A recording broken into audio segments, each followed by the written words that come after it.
So these were coins that were only 1 year old at the time of Jesus' crucifixion. Remember, did I tell you that we think Jesus was born like in the year 3 or 4 BC? Yeah. Have I ever told you that? Yeah. Okay, because we have changed the calendar twice since the time of Jesus. And we have adjusted dates twice. So Jesus, he should have been born in the year 1, right? That's when history changed. But because we changed the calendar twice, that put it back to about 3 or 4 BC. And we say Jesus lived 33 years. He was 30 years old when he started his ministry, when he was baptized. And then he went around preaching and healing and doing miracles for 3 years. So that would put his life at 33 years. Okay? So if he was born, like, let's say in 3 or 4 BC, and he lived 33 years, what year would his crucifixion have been? In the year 30.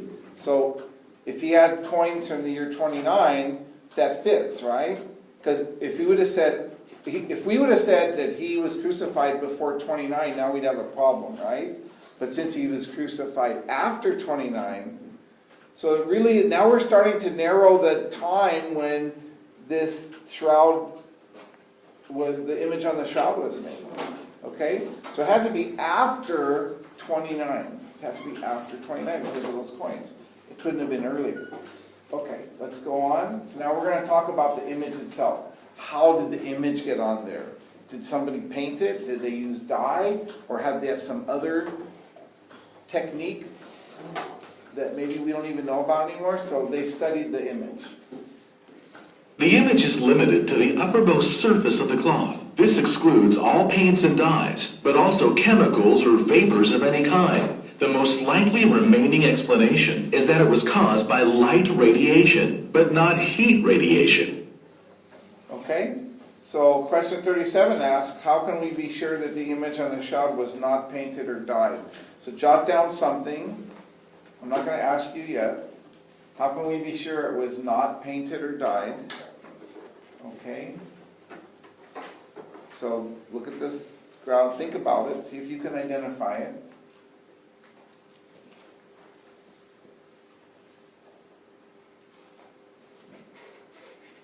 Okay, I'm going to go on to the next slide. Do you guys have enough time? Tell me if you need more time. Okay, 38. Watch this video about the shroud's image. The team's main goal was to discover how the image got on the shroud. Was it made with paint or another way? They had only 5 days to conduct their tests and worked round the clock.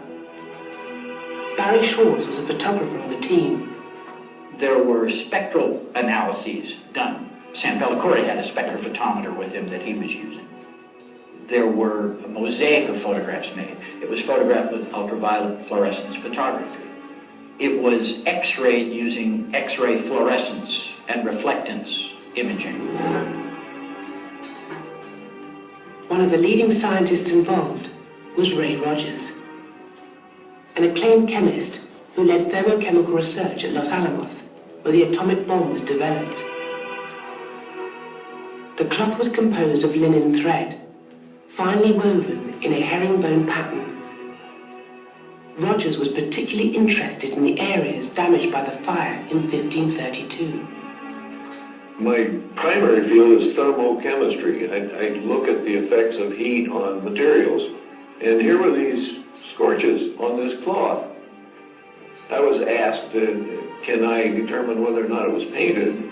There wasn't any painting material there of any kind. And even more important than that to me was they dumped water on it to put out the fire. Nothing in the image moved with the water. You know, it's rather staggering because at one fell swoop, that pretty much eliminates almost everything that could have been used to paint the image. One of the major components of linen is cellulose. And what we see on the surface of that darkness that gives rise to the image is in fact degraded cellulose. It's not a pigment. Okay, so let's go back to question number 18. How can we be sure that the image on the shroud was not painted or dyed? So you had a slide and a video to get information from. Okay, so this is going to ask Elliot. It was caused by light radiation. Okay, but how do we know it wasn't paint or dye? I didn't ask you what it was caused from. How do we know it wasn't paint or dye? Did you get that? No. Okay, so pay attention when somebody else answers, okay? Diego. It was limited to the uppermost surface of cloth. Okay, it's only on the uppermost surface of the threads. So think about it. If you guys ever painted anything and got paint on your clothes, has that ever happened? Yes. Okay, does the paint just stay on the surface or does it soak into the fabric? It soaks, okay? But this image is only on the very top surface. So the threads or the cloth did not get soaked into at all. And that would happen from paint or dyes. Dyes are even thinner than paint. So it would soak even more usually, okay? So, you know, that, he said, and then remember in the video, he said that when the shroud caught on fire, they put water on it, and what would the water do? If you had something dyed or painted and you put water on it, what might that do to the image? Yeah, it might get runny or something and move the image, but the image didn't move at all. So it wasn't put on there with paint or dye, so we can rule that out. Okay, let's go on.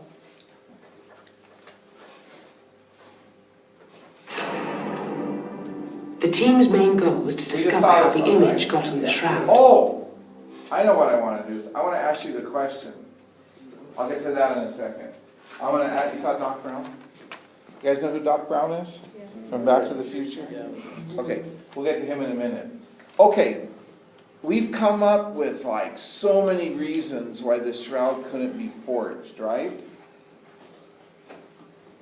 We have tests that have been misproven. We have tests that show it's 2,000 years old. We have the coins. We have the blood. We have the image, not painted or dyed. Okay, we have all these things, but there's a lot of people, just because of that one carbon-14 test, they'll say that the shroud, even now with all this extra evidence, they'll still say the shroud was forged. Why do you think people would do that? What would cause people to like just go by one test, even though it's been shown to be an error, they're going to just hold on to that result and ignore everything else? Why would somebody do that? So that way they could keep working on it? They do that so they keep working on it. Yes. Like, But they're ignoring all the other evidence that's already saying something else. I mean, why would they hold on to a test that it's already been disproven? I don't know if it's just to keep working on it. It's already been disproven. I'm gonna hold on to this one test that's been disproven, even though all the other tests and all the other kinds of evidence are saying something different. Because some people feel like it wasn't real. Or they don't want it to be real, is that what you're saying? Yes. They don't believe it's real, so they don't want to look at the evidence that it could be real. What would happen if it was real? What could happen if it was real? What might happen to them? They would know the truth and they would get rid of the first test. Well, okay, but what might happen to the person if, let's say they don't believe in Jesus, or they don't believe Jesus is God, or they don't believe the shroud is really the burial cloth of Jesus? Okay, and all of a sudden what would happen to them if they considered the evidence? Right? They would start believing in Jesus and want to get more involved. Okay, maybe they would have to make a decision about Jesus. Like, gosh, maybe he is God. Maybe he did rise from the dead. Maybe I have to decide if I'm going to believe in him or not. And maybe they don't want to because, who knows? Maybe they just want to live their life without God. They want to feel that they can do whatever they want, right? And then, but if there's God, God's going to give me commandments, and God's going to tell me how to live my life, and I don't wanna do that, yeah. No, it's because people are like ignorant and like they refuse to believe that. If that is true, then. Well, sometimes they're ignorant, they don't know, and then sometimes they refuse, they just don't wanna know, right? They just, I don't wanna know, right? I don't know if I ever told you the story of my neighbor. My neighbor used to teach at Bosco Tech with him. He's not here anymore. So he lived right across the street from me, and we used to carpool. And he was a Christian guy, Protestant guy, and I'm Catholic. And then one time I was talking about being Christian, and he goes, Catholics aren't Christians. And I'm like, what are you talking about? Of course Catholics are Christians. I believe in Christ. No, you're not Christian. So what are you talking about? And it turns out that that's the way he was trained. And I said, hey, well, let me give you I wanted to share with him a tape I had of this Protestant minister who studied the Bible real closely, and he became Catholic. And I'm like, did he stop being a Christian? That's what I was asking him. But he wouldn't listen to the tape. I wanted to give him this tape, and he wouldn't listen to it. He didn't even want it. You know, it's like, he just didn't want to know. And that happens, that's a true thing. And I told him, hey, give me anything you have about why to be Protestant or why to not be Catholic. I said, I'll be happy to listen to it or watch a video, or I'll read whatever books you want to give me. And then we could have this discussion, but he didn't want to do it. And I just felt really sad for him that he didn't want to know the truth, right?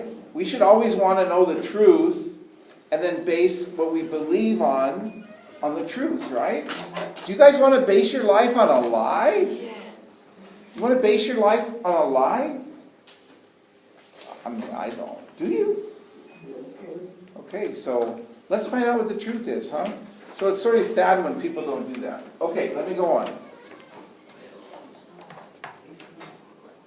The image is not a scorch, a quick sudden burn, but a discoloration from rapid dehydration. Scientists can replicate the image with excimer ARF lasers. However, it would take billions of watts of vacuum ultraviolet radiation focused for 1/40 billionth of a second to do so. That exceeds the capacity of all such lasers in the world today. So we can safely assume that a medieval forger wouldn't have access to that kind of firepower. So if the image wasn't painted or dyed, it means scientists have concluded the only other way it could have been put on was what? That's question 19. So give you a second, find it on the screen, okay? And then question 20 is related. So answer both 19 and 20 based on this slide. In this way, is this way, the answer we're going to give to 19, is it even possible today? And why or why not? Okay, why or why not? Okay, so,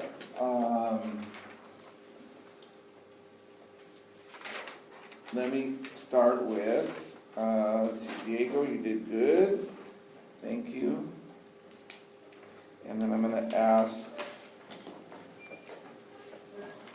hold on, my pen decided to stop working. There we go. Okay, Daniel. Number 19. Number 19, yes. So the image is not a scorch, but So it wasn't burned, that means burned. Yeah. It wasn't burned, but a discoloration. somehow it was discoloration, okay? And how do we think that could have happened? Rapid dehydration. Okay, in other words, if you take all the water out of the shroud real fast. Now, how fast? 1/40 billionth of a second, and then it would take billions of watts of radiation to do that. Okay, and we're talking about not a burn, okay, but like ultraviolet radiation. And radiation is heat. It's heat, not a burn. And it'd be like, okay, and it says, so the second question, very good. The second question, number 20, asks, okay, is that something we could do? Could we replicate the image on the shroud today in 2019, right? Almost 2,000 years after we think it was made, right? We should be able to go to a lab somewhere and recreate the image, right? We have great technology today. So the answer to 20, is it possible today? Ian? No, it's not possible today, because it exceeds the capacity of all waste.